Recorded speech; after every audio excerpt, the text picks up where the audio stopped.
Assalamualaikum warahmatullahi wabarakatuh. Pada kesempatan kali ini akan membagikan cerita pesugihan dengan judul Misteri Suara Delman di Tengah Malam. Bismillahirrahmanirrahim. Awal cerita, pada malam itu Parman menggoyang-goyangkan kakinya menunjukkan keresahan yang ia rasakan saat ini. Pasalnya, ia sudah memutuskan mengambil jalan pintas untuk mendapatkan kekayaan secara instan. Sekarang ia berdiri di depan sebuah rumah tua berdinding anyaman bambu dengan dua penerangan yang berbahan dasar minyak tanah. Perlahan ia ketuk rumah tersebut pelan-pelan. "Mbah, ini saya, Parman, yang kemarin datang ke sini," ucapnya. Kemudian pintu kayu tersebut terbuka sedikit demi sedikit. Parman mulai masuk ke rumah tersebut. Di ujung ruangan sudah ada Mbah Diro yang duduk menggenggam keris kecil di tangan sambil sesekali memutar keris tersebut di atas arang yang tercium seperti kemenyan. "Jadi kamu sudah memutuskan apa yang diambil?"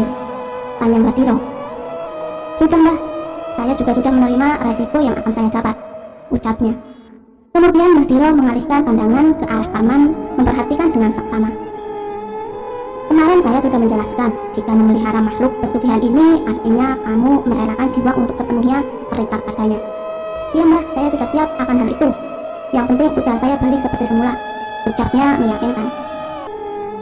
Tak lama Mbah Diro mengeluarkan seekor ular sepanjang 2 meter dari sebuah kantong bahan berwarna hitam.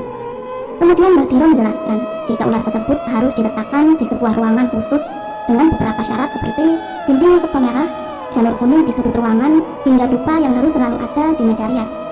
Hal tersebut pun lantas disetujui oleh Parman. Sesampainya di rumah, ia terlihat bingung, tapi tidak tahu lagi harus berbuat apa. Pelan-pelan Parman meletakkan ular tersebut di ruangan yang sudah disiapkan.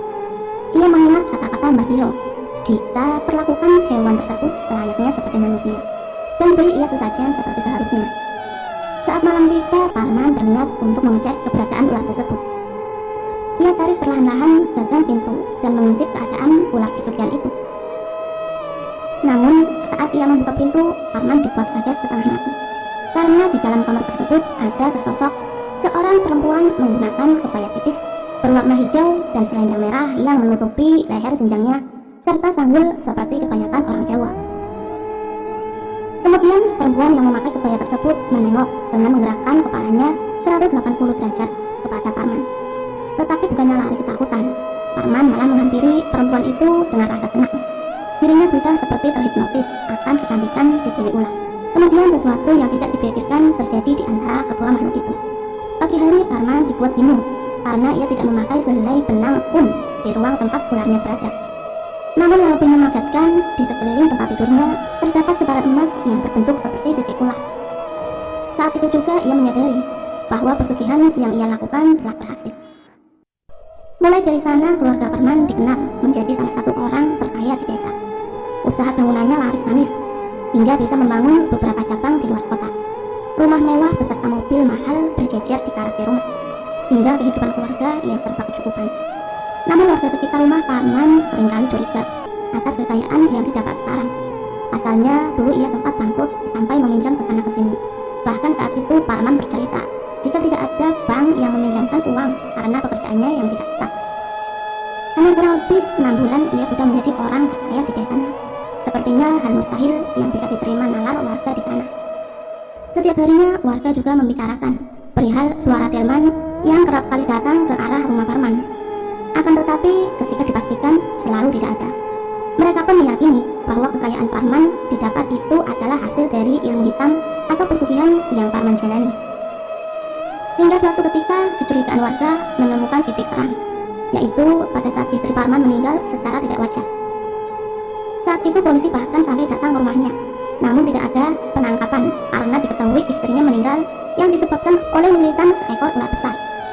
Sejak kejadian itu, rasa sesak selalu menghampiri Parman karena ia tahu apa yang sebenarnya terjadi. Istrinya bukan hanya meninggal karena lilitan, tapi dijadikan tumbal pesugihan oleh si Dewi Ular.